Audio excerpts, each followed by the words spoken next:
సూర్యాపేట జిల్లా మేల చెరువులో శ్రీ స్వయంభూ శంభులింగేశ్వర స్వామిని దర్శించుకొని జాతరలో భాగంగా ఎడ్ల పంద్యాలు, కబడ్డీ పోటీలను మంత్రి ఉత్తమ్ కుమార్ రెడ్డి వీక్షించారు. ఐఆర్ఏ ప్రైవేట్ లిమిటెడ్ అధినేత పోషం నర్సిరెడ్డి, ఆలయ కమిటీ సభ్యులు, జాతర నిర్వాహకులు, ఇరిగేషన్ డిపార్ట్మెంట్ అధికారులతో మంత్రి ఉత్తమ్ కుమార్ రెడ్డి సమావేశమయ్యారు.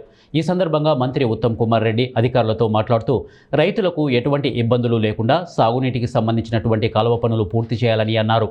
లిఫ్టుకు సంబంధించినటువంటి పనులు ఎక్కడైనా పెండింగ్ ఉంటే అధికారులు కోఆర్డినేట్ చేసుకుని పనులు పూర్తి చేయాలని వారు తెలియజేశారు. దాన్ని రాజీవ్ గాంధీ పేరు పెట్టినాం.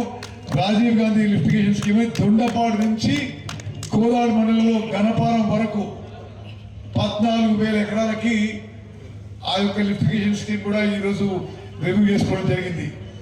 ఇటు సైడ్ చూస్తే పాలకీడు మండలంలో మరి కృష్ణా నది నుంచి జవహర్ జాన్పాడ్ లిఫ్టిగేషన్ స్కీమ్ అని నామకరణం చేసి 630 కోట్లతో మరి 10,000 ఎకరాలకి నీళ్ళు ఇవ్వడానికి మరో లిఫ్ట్ నిర్మాణం చేస్తున్నాం. అదేవిధంగా అనేక చిన్న చిన్న లిఫ్టిగేషన్ స్కీమ్ కూడా నిర్మాణం చేస్తున్నాం. మన నాగార్జున సాగర్